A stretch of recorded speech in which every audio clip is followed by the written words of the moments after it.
በላስታ ተራሮች ላይ ለሃይማኖታቸው ሲሉ የወደቁ 8000 ገበሬዎች፣ በቤተ መንግስት የተጠነሰሰው የክደት ሴራና ራሱን ክርስቶስ ነኝ ብሎ የተነሳው ሐሳዊ መሲህ። የኢትዮጵያ ቤተክርስቲያን ከግራኝ አህመድ ጦርነት በኋላ ያሳለፈችው መከራ ከጦርነቱ ያልተናነሰ ከባድ ነበረ።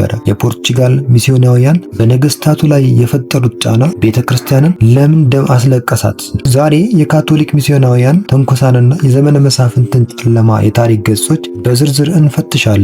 ወደ ሰኒ ዘሚካኤል ዩቲዩብ ቻናል እንኳን በደህና መጣችሁ። የአህመድ ግራኝ ጦርነት ካከተመ በኋላ የፖርቹጋል ካቶሊክ ሚስዮናውያን የኢትዮጵያ ቤተክርስቲያን እረፍት ነሷል። አስቀድሞ የፖርቹጋል መንግስት ለኢትዮጵያ የሰጠውን ወታደራዊ እርዳታ እንደ ውለታ በመቁጠር ከአፄ ገላውዲዮስ ጀምሮ የነበሩ የኢትዮጵያን ነገስታት የካቶሊክን እምነት ካልተቀበላችሁ እያሉ መነዝነዝ ጀመሩ። በዚህም የተነሳ አፄ ገላውዲዮስ የኢትዮጵያን ቤተክርስቲያን እምነትን የሚገልጽ ኮንፊሽን ኦፍ ገላውዲዮስ ጽሑፍ አዘጋጅተው ለማስተላለፍ እንደቻሉ በታሪክ ተመዝግቧል። የካቶሊክ እምነት ወደ ሀገራችን ለማስገባት የፖርቹጋል መንግስት በተከታታይ በርካታ ሚስዮናውያን ወደ ኢትዮጵያ ልኳል። ከሚስዮናውያኑ መካከል በተለይ ቤርሙዴዝ፣ አንድሬ ኦቢያዶ፣ ጴጥሮስ ፓኡዝ እና አልፎንሱ ሜንዴዝ በሀገራችን ለነበረው ትርምስ እና አለመረጋጋት የጎላ አስተዋጽኦ የነበራቸውና በደንብ የሚታወቁ ናቸው። ሚስዮናውያኑ ከሃይማኖት ጅንጀናቸው ባሻገር የኢትዮጵያን መሬት ቆርሰው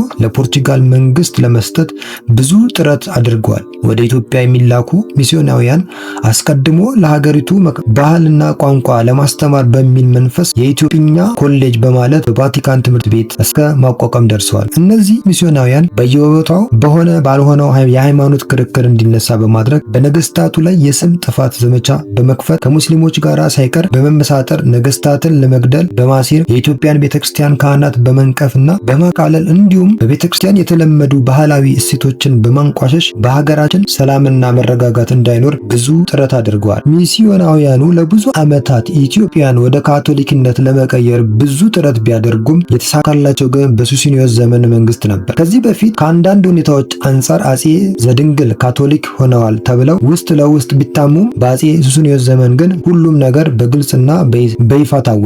በተለይ ጴጥሮስ ፓኡዝ የተባለው ሚስዮናዊው ፈሊጣዊ አካሄዱን ንጉስ አፄ ሱስንዮስን ከነ ቤተሰቡ የካቶሊክን እምነት እንዲቀበል በማድረግ ተሳክቶለታል። ፓኡዝ ለመመሳሰል ሲል የግዕዝ ቋንቋንና ስርዓተ ቅዳሴን ተምሮ ይሰብክና ይቀድስ እንደነበረ ተመዝግቧል። ከዚህ በተጨማሪ አፄ ሱስንዮስ በደካማ ጎኑ ገብቶ የሮማን ካቶሊክ እምነት ብትቀበል የፖርቹጋል መንግስት የጦር መሳሪያ ይረዳሃል፣ ስለሆነም ጠላቶች መሳፍንቱንም በሰላም እንዲገዙልህ ያደርጋል በማለት ያታለለው እንደነበረ ታውቋል። ፓኡዝ ከሞተ በኋላ በእርሱ እግር የተተካው አልፎንሱ ሜንዴዝ ጭራሹኑ ጥበብ የጎደለውና ዘደኛ ላልነበረ አፄ ሱስንዮስ በመገፋፋት ከኢትዮጵያ ቤተክርስቲያን እምነትና ስርዓት ተቃራኒ የሆነ አዋጅ እንዲያውጁና ትርምሱ እንዲብስበት አድርጎታል። በዚህ ወቅት ከታወጁ አዋጆች መካከልም የኢትዮጵያ ኦርቶዶክስ ክርስቲያኖች እንደገና እንዲጠመቁ፣ ካህናቱ እንደገና ስልጣነ ክህነትን እንዲቀበሉ፣ አብያተ ክርስቲያናቱ እንደ አዲስ በካቶሊካውያኑ እንዲባረኩ፣ በየአብያተ ክርስቲያናቱ ያለው በኦርቶዶክሳውያን ስርዓት የተሳለው ስዕል ቀርቶ የተቀረጸ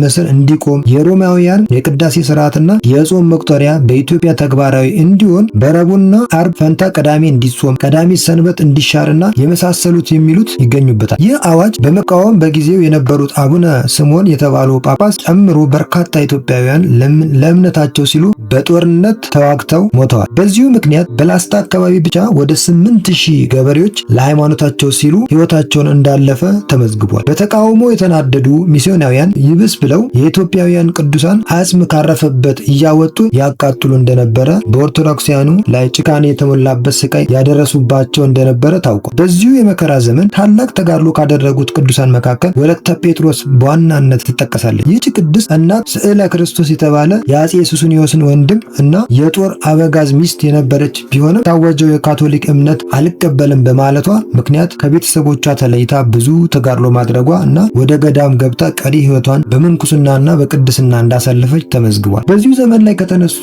መከራዎች መካከል ሁለተኛው ሌላው ሐሳዊ መሲህ መነሳት ነው። በመካከለኛው የቤተክርስቲያን ዘመን ታሪክ ከታዩት አስገራሚና አሳዛኝ ክስተቶች መካከል የሐሳዊ መሲህ መነሳት አንዱ ነው። ይህ ሰው በአፄ ዘድንግል ዘመነ መንግስት ጌታችን ኢየሱስ ክርስቶስ ያደረገው ያደረገውን በማስመሰል 120 የሐሰት ሰዎችን አሰባስቦ ራሱን እንደ ጌታ በመቁጠር የክህደት ትምህርቱን ማስተላለፍ ጀምሮ ነበር። በወሎ አምሃራ ሳይንት በተባለው ቦታ የተነሳው ይህ ሰው ቱመርአት ወንጌል የምትባል ስትሆን 12 የሐሰት ሐዋርያትን፣ 36 የሐሰት ቅዱሳን አንስትንና 72 የሐሰት አርድእትን በመምረጥ እሰታ በማድረጉ ተረጋግጧል። ከሁሉም የሚደንቀው ነገር ይህ የሐሰት መሲህ ወደ ንጉሥ ተይዞ ቀርቦ ማንነቱን ሲጠየቅ የሰጠው መልስ ነው። ሎቱ ስብሐት። ከዚህ ቀደም ከድንግል ማርያም ተወልጄ ወደ ዓለም የመጣሁት እኔ ክርስቶስ ነኝ፣ እንደሚታወቁትም ለሰው ልጆች ስል ሞቼ ተነስቼ ወደ ሰማይ አርጌ ነበር። ሆኖም ግን ከቤተ እስራኤል በመወለዴ ምክንያት እስራኤላውያን ያልሆኑ ሁሉ ባዕድ አደረገን ብለው እንዳይቀየሙኝ ከቤተ አሕዛብ ወገን ከምትሆን ከምዕራፍ